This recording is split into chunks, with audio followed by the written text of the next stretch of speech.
আরে বন্ধু, আমি নির্বাচনে দাঁড়িয়েছি, তুমি বাল্যকালের বন্ধু আমার, তুমি গেছো মইরা, আমার জন্য দিও দোয়া কইরা।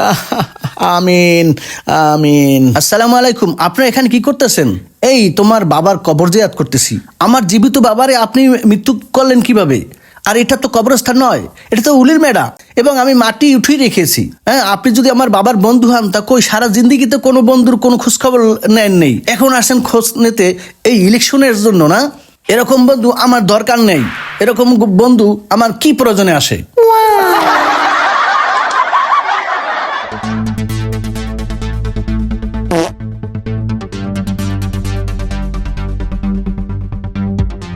আসসালামু আলাইকুম।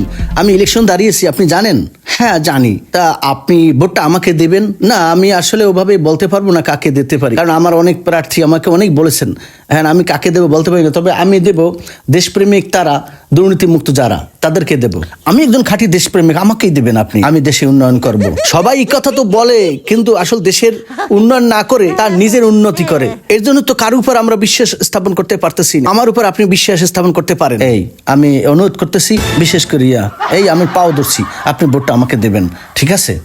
এই আর কোনো কথা না। এই টাকা দাও, ওনার টাকা দাও, 500 টাকা রাখেন, এটা আপনার জন্য চা খরচ। না না ভাই, আমি টাকা নেব না, কারণ আমি টাকা কারো কাছ থেকে খাবো না।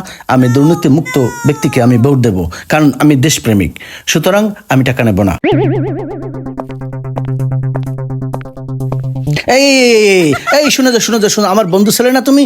হ্যাঁ, আমি তোমাকে খুঁজছিলাম, কারণ আমি লজ্জিত তোমার বাবা মরেনি, তারপর আমি ওনার কবরজাত করছি, এটা আমি খুবই লজ্জিত। যাই হোক, এটা তুমি ভুলে যাও। এখন তুমি আমার হয়ে কাজ করো, আপনার তো অনেক টাকার মালিক, আমাকে টাকা দেন, কারণ ইলেকশন আসলেই তো কিছু টাকার বিনিময়ে আমরা ভোট দিই, এটাই সাধারণত। এখন আমার টাকা ছাড়েন, মার্কেটে টাকা ছাড়েন, দেখবেন না ভোট হয়ে যাবে, ঠিক আছে? টাকা দেন, আমি নিয়ে যাব। টাকা হলে ভোট পেয়ে যাবেন। হ্যাঁ, ভোটটা আপনাকেই দেব, ভয় নাই। টাকা এখন চারিদিক দিয়েই খাবো, যে যাদের সবই খাবো।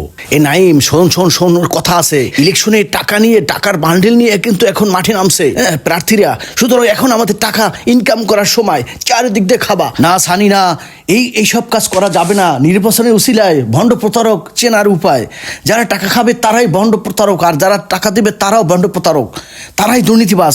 সুতরাং তাদের কাছ থেকে আমরা টাকা নেব না। এই তারা ক্ষমতায় আসলে দেশ লুটেপুটে খাবে, সুতরাং তাদেরকে এড়িয়ে যেতে হবে আমাদের। ইলেকশনে তো জিতলাম, এখন খোর ধরবো কিভাবে?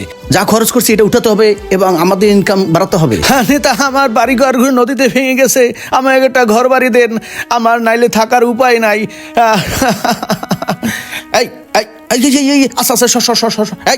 এই তোকে আমরা 500 টাকা দিয়ে ভোট ক্রয় করছি না, এখন আবার কিসের বাড়িঘর? তোর জায়গা জমি তো আর আমরা লিখে নেই নাই, একটা বর্ষে ক্রয় করছি। হ্যাঁ, যা এখান থেকে যা, তুই কেন সাহায্য পাবি না, ভোট আমরা ক্রয় করছি টাকা দিয়ে। যা। ভিডিওটি সচেতনতার জন্য, আমরা কেউ ভোটে টাকা নেবও না, দেবও না। আসুন আমরা সচেতন হই।